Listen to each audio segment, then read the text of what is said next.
Hi, I'm NASA astronaut Mike Good of the STS-132 crew, and you're watching NASA TV.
Good morning, Atlantis, and a special good morning to you today, Mike.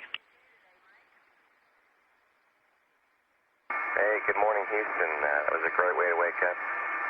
Thanks to Matt Rudman for that song and Matt Walton for helping to put all those together for me, help me pick out my wake-up songs.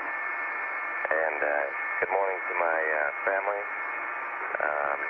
It was great to be outside again with Garrett on an EVA yesterday. We had a great time. The whole team did a great job, and we're just having a great time up here.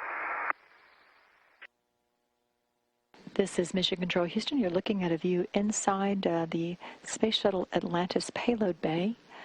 Atlantis is in a daytime orbit, but it's crossing over into a nighttime orbit very soon. It is out over the northern Pacific Ocean on an orbit that's going to take it just to the very west of California and Mexico, and then down over the very tip of South America. The Space Shuttle is 220 miles above the Earth at this time, and the crew members on board Atlantis, the 6-member crew, are awake. They were awakened this morning at 12:20 a.m. Central Time. This is Mission Control Houston. You're looking at the Japanese Kabo module along with the Space Shuttle robotic arm. Today that robotic arm will be used to move that cargo carrier back into the payload bay of Atlantis. The integrated cargo carrier has now been released from the payload ORU accommodation, which is basically a docking port on the station's mobile base system. The integrated cargo carrier uniquely designed to carry orbital replacement units to the International Space Station. It can be removed from the shuttle's payload bay and temporarily stowed on the outside the station. It can also remain on the robotic arm and moved to various work sites so that it provides easy access for astronauts performing maintenance tasks on the outside of the complex. And the station's robotic arm, under control of astronaut Piers Sellers, stationed in the cupola at the robotic workstation, and process of relocating the integrated cargo carrier to Atlantis' payload bay.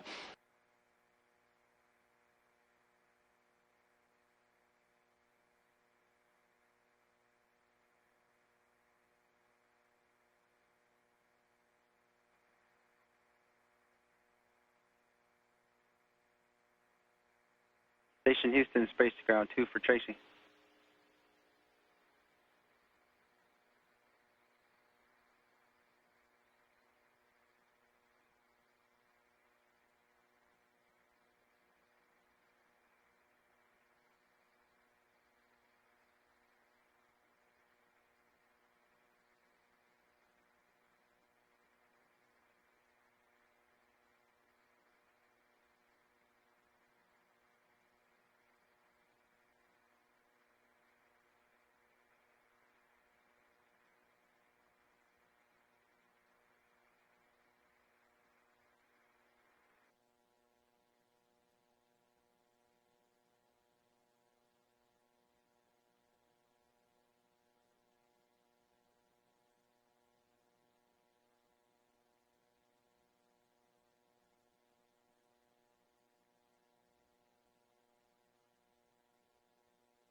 and the integrated cargo carrier on the end of the station's robotic arm, now at what's known as the high hover position above the location where it will be stowed in Atlantis' payload bay for the remainder of the flight.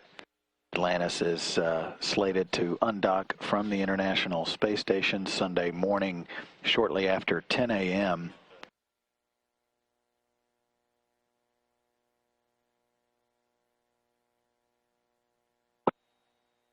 Crew setting up the split screen to be able to watch as the ICC, the integrated cargo carrier, is lowered into its latches. The payload retention latch assemblies, known as PERLAs, will be closed to secure the ICC in the payload bay as it has completed its mission to deliver a new set of batteries to the International Space Station.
And the integrated cargo carrier being guided into its payload retention latch assemblies. Mechanical systems officer here in the shuttle flight control room reporting ready to latch indications on all 4 payload retention latch assemblies. You have 4 gray talkbacks.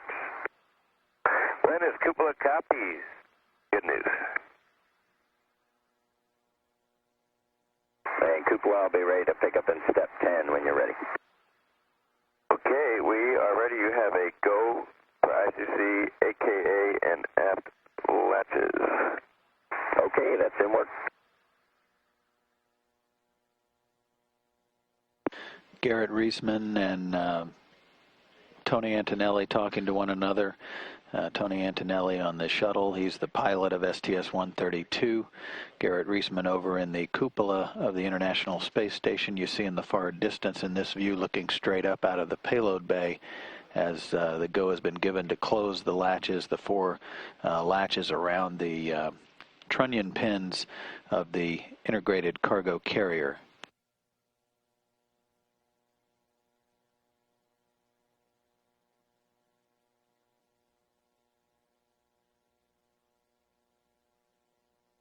Atlantis and Houston. Tony, you've got to go to do the forward latches. Atlantis copies, forward latches in work. Houston copies and concur.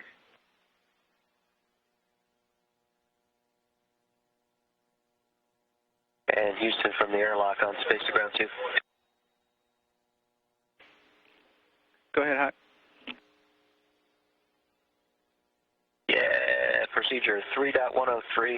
That's the nitrogen transfer term. I'm complete through 5.2, and I think that's everything for me. And Hawk, we concur. We'll put the remaining steps in work. Thank you. Thank you.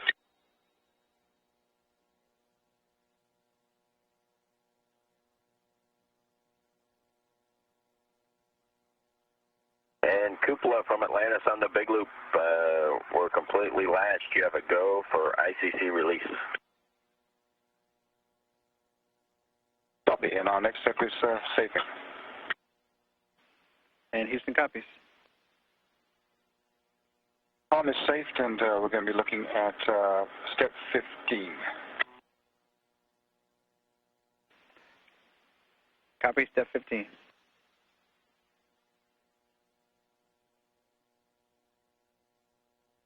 And Houston, ISS Robo, could you do the ICC release step 15 for us?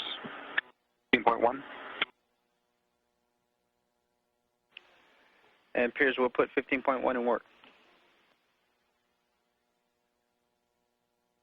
That call a moment ago from pilot Tony Antonelli aboard Atlantis, indicating the integrated cargo carrier is latched back in Atlantis' payload bay. That call coming at 4:50 a.m. Central Time, 7 days, 15 hours, 30 minutes into Atlantis' mission to the International Space Station. The job of the integrated cargo carrier is complete. Robo guys finished their task, and then we have Tony with me to start the procedure later. Okay, we copy. Thanks for the heads up.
An orbital sunset breaking over Space Shuttle Atlantis and the International Space Station as the complex tracks just to the northeast of New Guinea.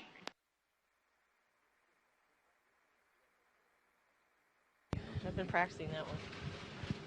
Atlantis ISS, this is Houston ACR. Please stand by for the NASA Explorer School questions.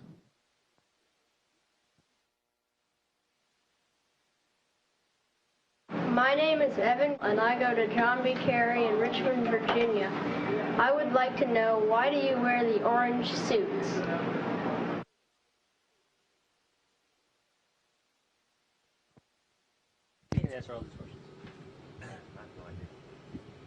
Well, the purple ones kind of clash with my eyes.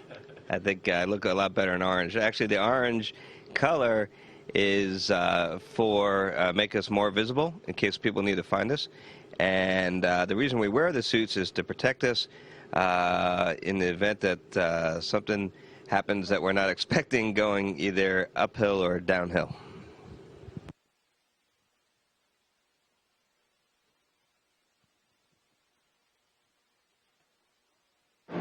My name is China Williams, and I go to Forest Heights Elementary School in Columbia, South Carolina.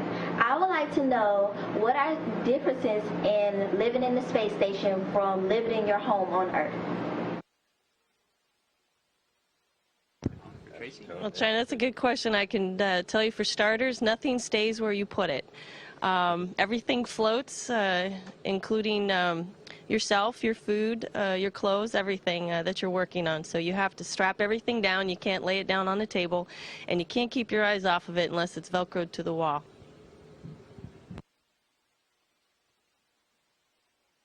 Hi, my name is Samantha Squillen, and I go to Dr. Rodriguez Elementary in Harlingen, Texas. I would like to know, what is the best part of your job?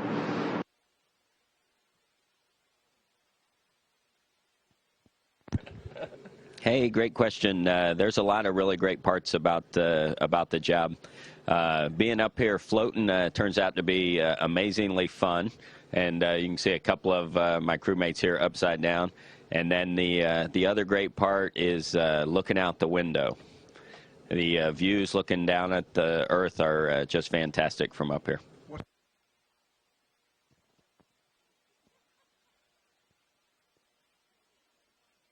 Hi, I'm Kalia, and I'm in the 6th grade at Hopgood Elementary in Murfreesboro, Tennessee.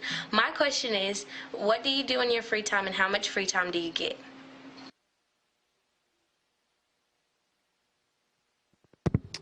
What I like to do is to look out the window and watch the Earth go by. It's just beautiful. We don't get any free time, so I have to steal it from the boss. Pretty much. But I think everybody does that. When they get a moment off, they kind of look out the window and just see the whole world go by. It's like a geography lesson. It's fantastic.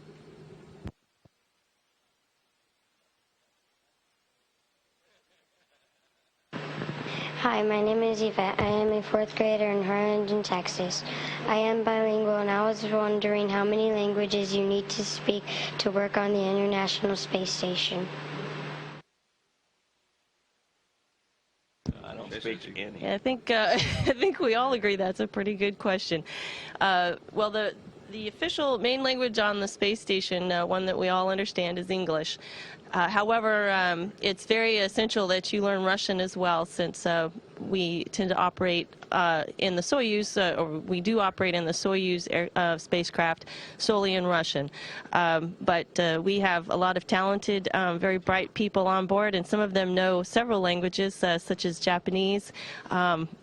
Got Soichi on board, and French, German. TJ knows German, so it's when you have an international space station, it's almost endless, the languages that could come in handy.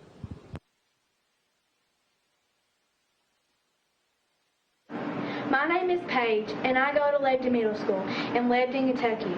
My question is, what does it feel like after being on the space station when you come back to Earth? I can answer that. That's right. That's on. Well, when you come back to Earth, things feel really, really heavy. I remember taking off my helmet and feeling like I was holding a pickup truck in my hand. It felt so incredibly. I was like, oh my goodness, how am I ever going to brush my teeth? My toothbrush is going to feel like a ton of bricks. But turns out that you get really used to gravity again pretty quickly, within like an hour or so. And after it takes a little while for you to get all your senses back, and they won't let you drive a car usually for about a month. But other than that, after about a month, you're pretty much 100%.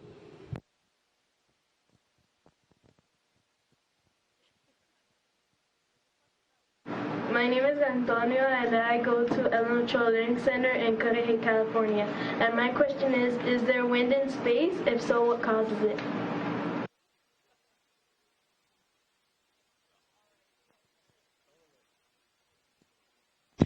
Hey, well, we're going very, very fast up here, 5 miles per second, but we're out of the atmosphere. But there's a little bit of atmosphere left there, so there are a few atoms, I guess, hitting the front of station at 5 miles per second. So that's a very weak wind, but it's enough to slow the space station down and make it slowly fall back to Earth. So every so often we have to boost it back up again using a rocket motor on the back of the space station.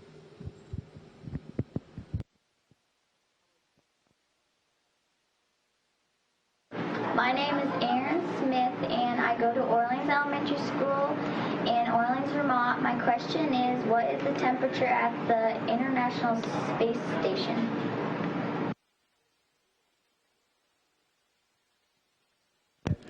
Inside here, it's just like it is at school for you. It's room temperature, very comfortable. We're just working out here in shirt sleeves. But when we go outside on our spacewalks, the temperatures can vary plus or minus 200 degrees, depending on whether the sun's up or it's dark outside.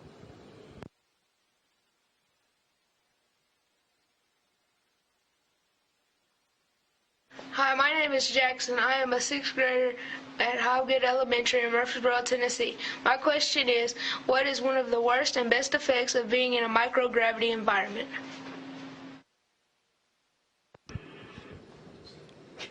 For someone like me, it's very nice to be able to float. That's probably the best effect. You get to hang around and float, and you can become an expert gymnast in seconds. You can do all sorts of things you can't do on the ground. One of the long-term problems with being in this environment, however, is bone loss, muscle deconditioning, and over time we're starting to learn how to deal with that on board. Tracy here works out several hours a day trying to stay strong, so when she gets home in 6 months, she can adapt very quickly.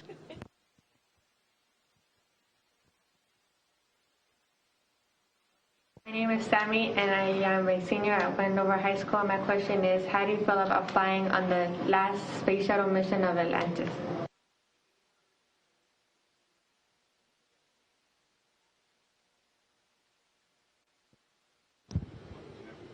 Well, we're not exactly sure that this is, in fact, the last space shuttle flight of Atlantis. If it is, though, we all consider it just as important as any of the other flights. This was the 32nd flight, 32nd time that Atlantis has launched into space and flown around the Earth many, many times. So we're just another crew to be lucky enough to be part of that program. And if it's the last flight, then it's truly an honor.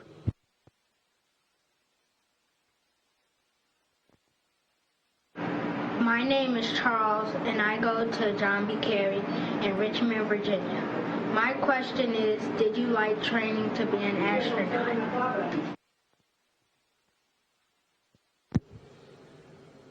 Yeah, well, that's a great question. Actually, training to be an astronaut is a lot of fun. We get to fly airplanes around, work in the simulator, and go to class. All the things that you would learn in school. We've been training, the STS-132 crew's been training about 8 months, so just about a school year getting ready for this mission, but it's all a whole lot of fun.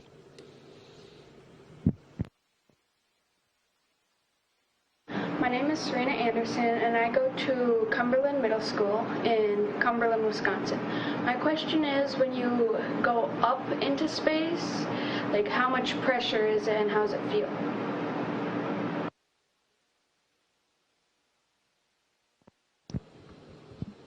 Right, so here on the space station, the atmospheric pressure in here is just like sea level, 14.7 psi.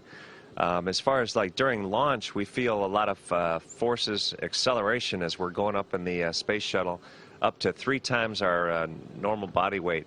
So it feels like there's 3 of your friends standing on your chest as you're launching into space, and sometimes it's a little bit of work just to raise your chest up to get some air into your lungs. But after a couple days here on station, you really adapt to all this, and I feel great right now.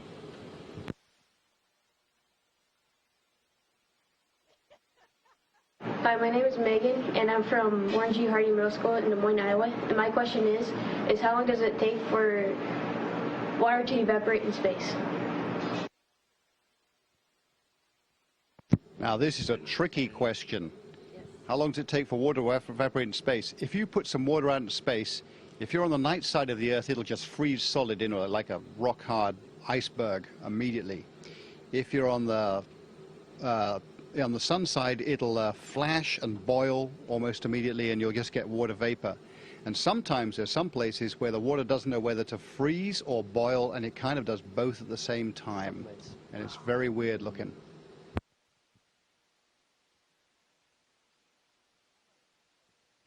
My name is Charles Wallace, and I go to Conyers Middle School in Conyers, Georgia. I would like to know, are there any concerns about the closure of the space shuttle missions?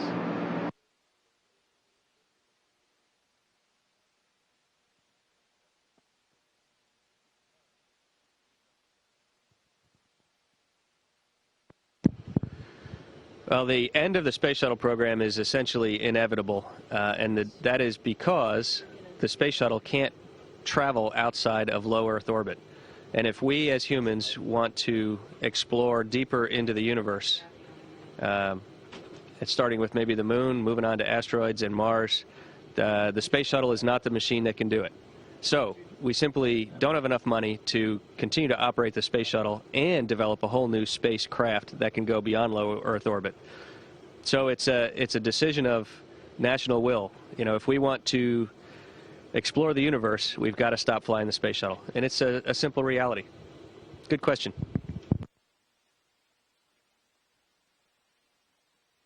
My name is William, and in first grade in Forest Lake Elementary in Columbia, South Carolina. My question is, why isn't there much gravity on the moon?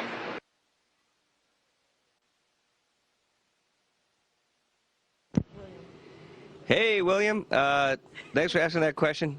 It's a good one. The reason that there's not as much, you don't feel as much gravity on the moon is because it's smaller than the Earth. The amount of gravity that a given planet or anything for that matter pulls on everything else is related to how big it is, how much mass it has. So the moon has a lot less mass than the Earth, so there's less gravity. And if you go to Jupiter, which has got a lot more mass than the Earth, then you'd feel a lot of gravity, and you'd feel really, really heavy. So that's why.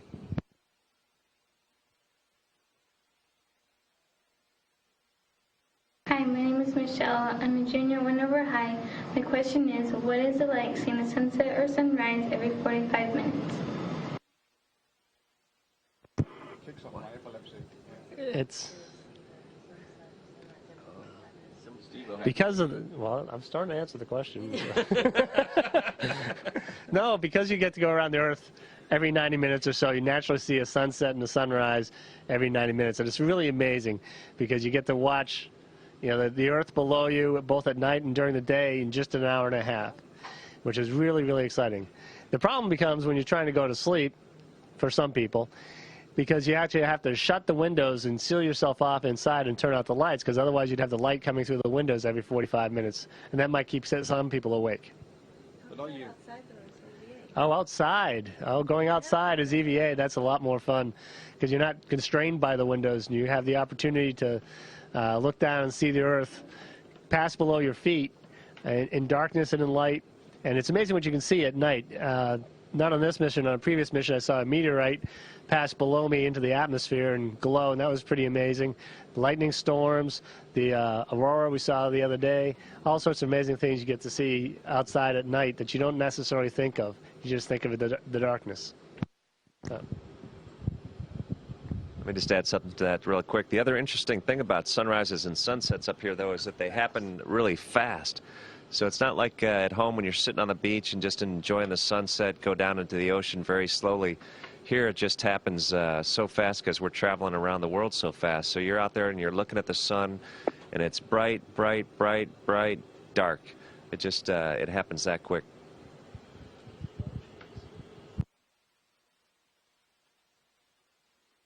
Hi, my name is Selena. I'm a 4th grader in Harlingen, Texas. In comparison to plant life on Earth, do the plants grown on the International Space Station grow at the same rate? Selena, that's a really mature question, and you're ahead of your time. The space station science on board here really is looking at that very question itself. We're looking at Arabidopsis seeds and trying to understand, because we see that the roots grow in a different way here on orbit with the lack of gravity than they do on Earth. And we're hoping that that will help us to understand plant growth on Earth a little better. So I can tell you that they do grow a little differently, but how? That's something that we're studying right now.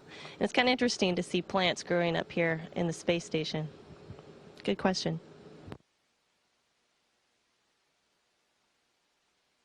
My name is Jacque Black, and I go to Arapahoe Middle School in Arapahoe, Wyoming. My question is, do you take any medication for the function of your bone marrow?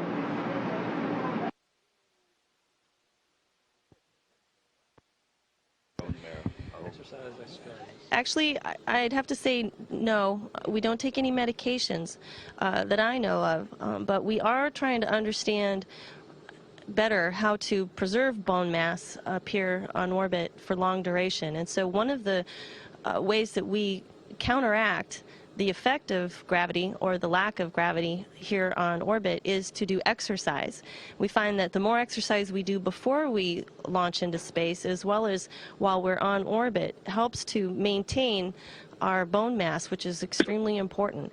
And we're trying to study that right now to see how much we need to do and for how frequent we need to do that in order to maintain and possibly even grow stronger bones on orbit. And that'll also help us to understand our own bone growth back at home on Earth. Great questions, you guys.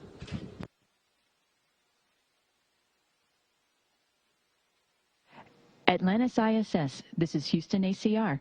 Thank you. That concludes the event. Thank you, Atlantis Station and NASA Explorer Schools. Atlantis Station, we're now resuming operational audio communications. There is the very southern tip of Ireland coming into view. Here soon you will see parts of England, and then in a few seconds you'll see the very western edge of France.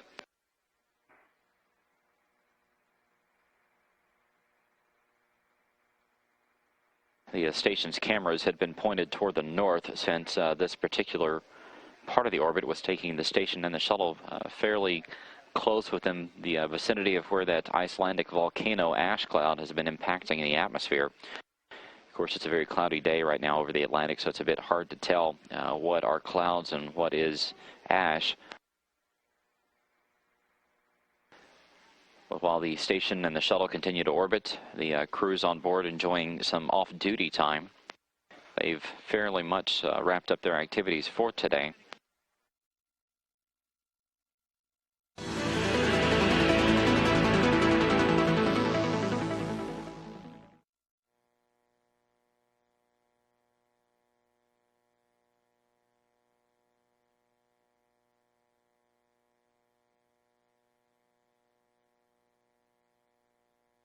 This is Mission Control Houston.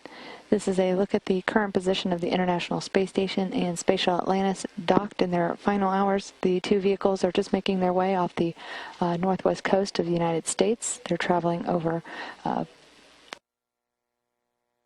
on a track that will take them over Montana and Wyoming and Nebraska. On their next orbit, they will be crossing over California and Arizona, where there will be sighting opportunities, so we encourage you to check out our NASA website for that information, where you can see the docked complex as it's traveling overhead.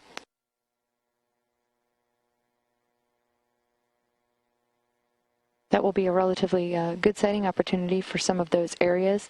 Again, you can find the information at our website, www.nasa.gov, where it will provide you with information on the direction of flight and the elevation above the horizon.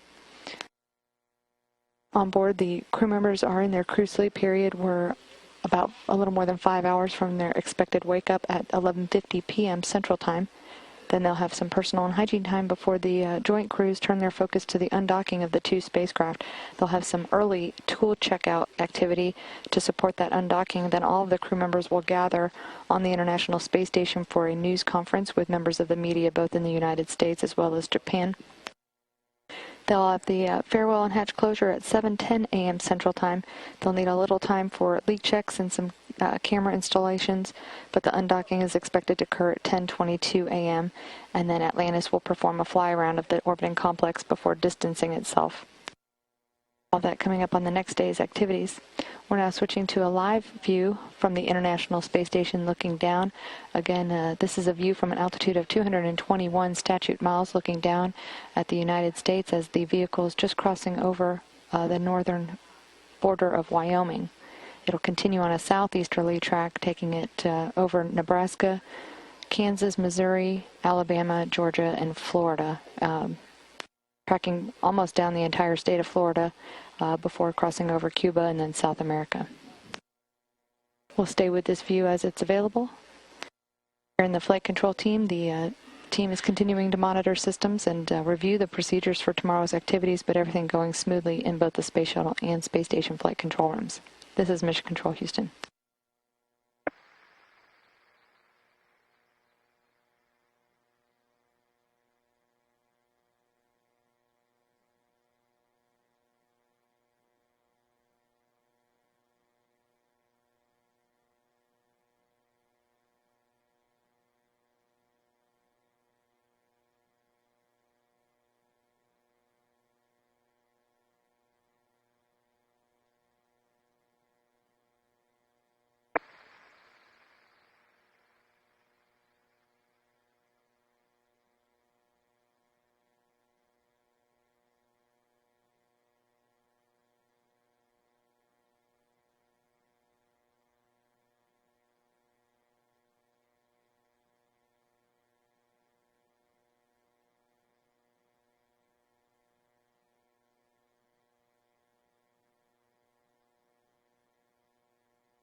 This is Mission Control Houston. We're a few minutes out from the Flight Day highlights. A look at today's on-orbit activities, including an education event that was conducted by some of the crew members. Those Flight Day highlights coming up at 7 p.m. Central Time, 8 p.m. Eastern. Here in the Flight Control Room, the Orbit 3 team is in the early part of their crew shift and supporting the vehicle, as well as a final review of the timeline and procedures for tomorrow's activities, including the undocking of Space Shuttle Atlantis from the International Space Station. The team here is continuing to work closely with their space station counterparts as the crew prepare for the final hours of docked operations.